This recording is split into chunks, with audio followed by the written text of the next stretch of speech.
The colorful wooden stilt houses, characteristic of the archipelago of Chiloé, belie the despair in this part of southern Chile. Everywhere you look, there are unemployed men on the streets of Quellon, which until 18 months ago enjoyed the highest economic growth in the country.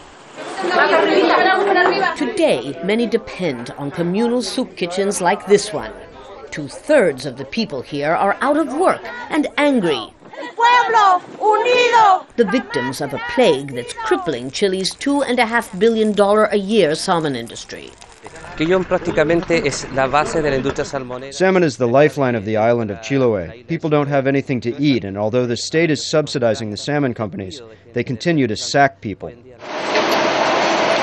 In the last 2 decades, Chile's salmon industry has grown 20% a year, making the country the world's second largest exporter of Atlantic salmon, a bestseller in the United States, Europe, and Japan.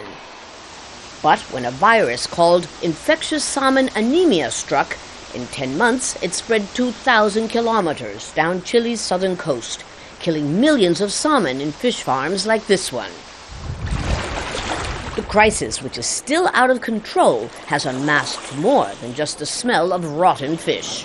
This is one of scores of abandoned salmon farms. This was a crisis just waiting to happen. In fact, ecologists and scientists say that they had warned that unsanitary conditions and overcrowding in places like this would lead to disaster. They say that while the ESA virus may have been the catalyst, ultimately this was caused by greed.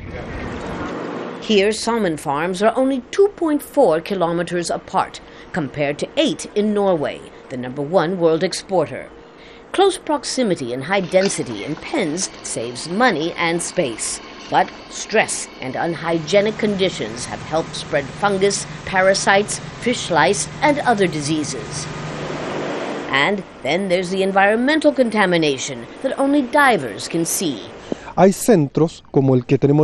There are hundreds of farms, like the ones you see on the horizon, where 30 meters under you see tires, cement, bins, and especially blankets of decomposed salmon food and salmon feces.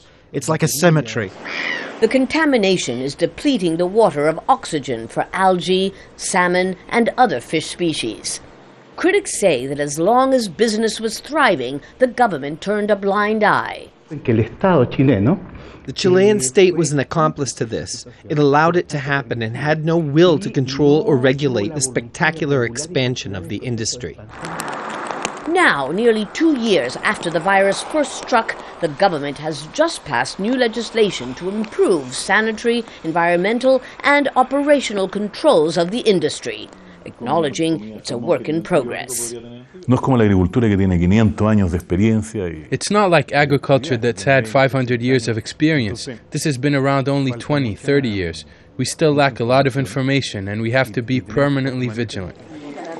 That's not what the 16,000 unemployed salmon industry workers want to hear. Even if reform measures eliminate the virus, by optimistic accounts, it will still take at least 3 to 4 years for the industry to get back on its feet. Lucia, Newman, Al Jazeera, Quellon, Chile.